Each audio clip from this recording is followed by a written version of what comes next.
I don't get this shit. In the old days, we got paid, we got laid. That's crazy. When I had 15 grand in my pocket, I didn't give a fuck. I let my friends do coke off my awards. Go into a shop, they're telling you, we only do portraits. That's some bullshit. You're a fucking tattooer. Your job is to do everything. Right. It's like going into a barber shop and they'd be like, oh, I only do fades. That's sonic boom booty right there. She just set my phone off. Aw, yeah. This is Lotus with Tatted World TV. I'm here with... Oh, you may really say Baba. Baba. Got that Baba. Where are you from? Born and raised in Hollywood. Okay. Yeah. And you work at the... I own Vintage Tattoo. You own Vintage Tattoo? Vintage Tattoo. Okay. I opened in 1995 and I've been tattooing since 1989. Wow. So how's it been seeing your tattoo shop, you know, transform and change over the years? My shop stayed exactly the same. Okay. Exactly the same. How is this rated G? Wait, 30 seconds went by. I can cuss now, right? You can say whatever. I've done this shit before. All the pussy left. I don't get this shit. In the old days, we got paid, we got laid. I'm dead serious. We did. Damn. I've seen it change in the way that everything else has changed. That the internet and social media made everything easier and everything instantaneous. Yep. Add water, instant tattooer. You still fucking suck. The oldest rule in the book has been you suck until further notice. So, you know, if you can't even pull, I do specialties, fuck that. If you want a name, you go into a shop, they're telling you, we only do portraits. That's some bullshit. You're a fucking tattooer. Your job is to do everything. Right. It's like going into a barber shop and they'd be like, oh, I only do fades. Like, motherfucker, I'm halfway. What the fuck are you gonna fade? Gotcha. So do you think that artists nowadays are more limited than they used to be?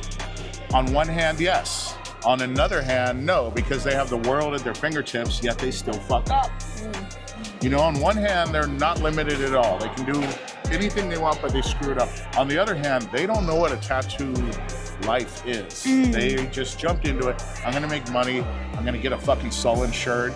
I'm gonna get a dildo and start tattooing people. And they all do the same exact fucking shit. Gotcha. Like, how many fucking Virgin Marys did you see today? How many fucking Michelangelo statues did you see? They think that shit's Zeus, it's really Poseidon. They don't even know what this statue is. So they're really smart. They're really smart with the technology, but they're really stupid because they don't even know what they're looking at. Okay. Where in my world, we were tattooers. We weren't tattoo artists. We were tattooers. We didn't have an industry. We didn't have any of this shit putting rules on us. We were pirates. Wow. Actually, we still are. So it's right there. We do what we want, when we want, and we answer to nobody. Like I said, you could come in and be like, I literally did I'm a puta on this chick's stomach because she wanted it. I was like, are you sure? I'm gonna make you prove that shit. And she goes, I want it. So I did it. I don't give a fuck. My kids needed to eat. Yeah. That's what tattooing was. Yeah. And, you know, some of us still keep that style alive. There's, you know, there's small little organizations that are still around. Right. Yeah. Wow. I actually apprenticed in Lower East Side of New York City back in 1989 when it was illegal. It was illegal in New York City from 63 to 97, and I apprenticed in 89. There's a movie you can stream called Scab Bender.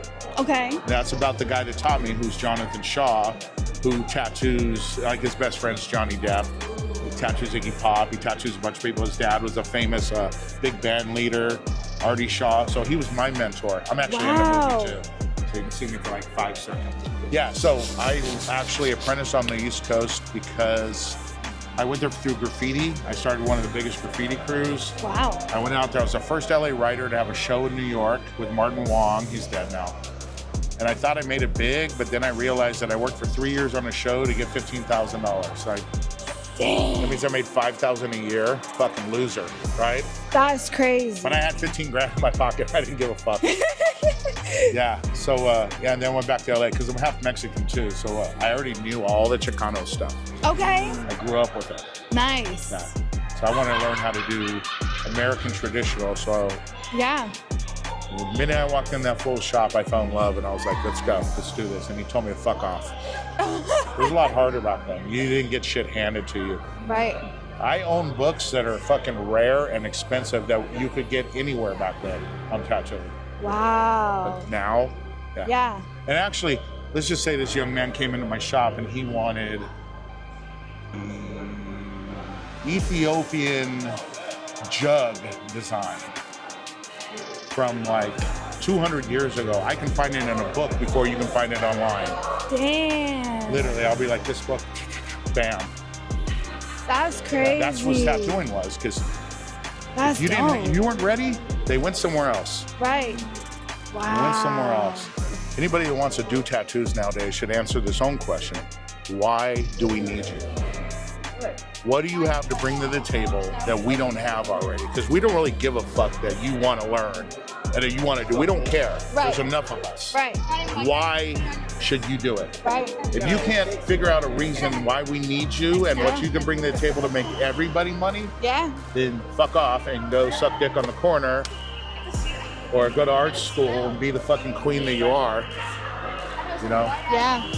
Absolutely. Yeah, so answer those two questions and then you could come and actually bring something to the table and say, I can do this. Oh, I can do graffiti. So what? So everybody can now. Right. There's nothing new. There's no reason we need anybody new. Right. And anybody that is chosen by us, that's a whole different story, because we see it, like, say this guy had a passion for it. He just wanted to hang out at the shop and get tattooed and just hang out. He just liked the feeling of the shop. It's like a clubhouse and all this. Yeah. Somewhere down the line, we might be like, why don't you try this? Right. Because he has it in his heart. Right. Right. Respect single moms, tip strippers. We learned some important facts today. And my shop is Vintage Tattoo LA. The tour is VT Tattoo Tour, like Vintage Tattoo Tour. And my personal one is Baba XX11. Perfect. And my OnlyFans does not exist. They're gonna be really disappointed about that. Because, you know, I only had one. And it's a plural. It says only fans, not only fan. So I had to take it down. And I had to give my mom back her money. She's like, Mio, I missed looking at your little culo. Last thing, you mind shouting out Tatted World TV? Tatted World TV. This is interesting meeting you guys. And the more that we have people like actually wanting to talk to people is better than people sucking off each other's fucking egos. Absolutely. Yeah. Absolutely. You know, if you're interested in it, we're always open. If you just want to be like, hey, so how many awards did you win? Like, who cares? Right. Have you got tattoos? Do you care that somebody won an award? No. So it's all about the client. Right. Yeah, I let my friends do coke off my awards. Shout out to Tatted World TV, and thank you for having me, my crew, and my show. Tatted World TV.